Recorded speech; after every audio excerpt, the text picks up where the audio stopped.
is Lauren, and I'm a part of your teaching team for Term 4, Week 2. And unfortunately, I'm unable to be there today as I am in Florida with my family.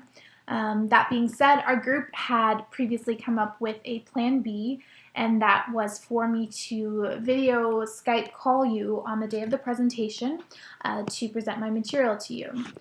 However, as I'm sure you've been informed, that plan has failed, and we have now moved on to plan C, which is this pre-recorded message. We feel like our group had came up with a original and creative way to solving this problem, which actually ties in quite well to Chapter 10's theme, creativity. So I'd like to begin by discussing some of the key components of creativity.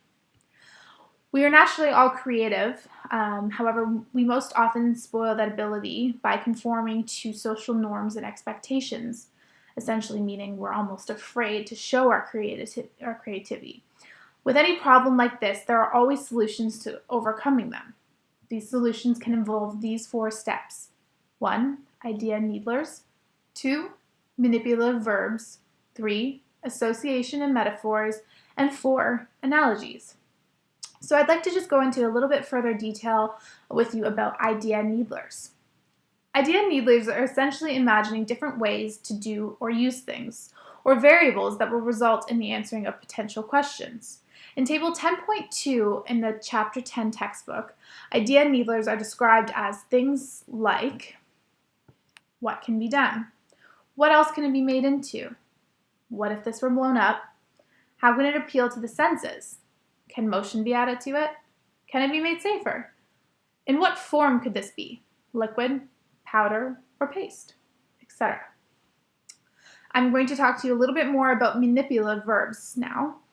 In Table 10.3 in Chapter 10, manipulative verbs are described as words such as magnify, alter, softer, complement, divide, rotate, symbolize, subtract, submerge, integrate, distort, protection, lighten, repel, etc. When we change a verb in a sentence, it can have a dramatic effect on preconceived meanings, therefore becoming more creative. It can transform our thinking about a problem or issue and allow us to see the situation in a new frame of mind. Now, I'd like to move on to talking to you about creativity versus provisionalism. While working in a group, we all have had moments where we feel like we have a certain expertise or skill over everybody else. With that said, in a group setting, all may not share that position, and to avoid defensiveness or competition, it's important to state our positions provisionally and admit to willingness to hear others' opinions. Remind yourself, you were put in a group to create a solution and not put in a group to create a solution on your own. You need other people's opinions to succeed. I would like to hand off the microphone to another one of my group members to discuss their topic.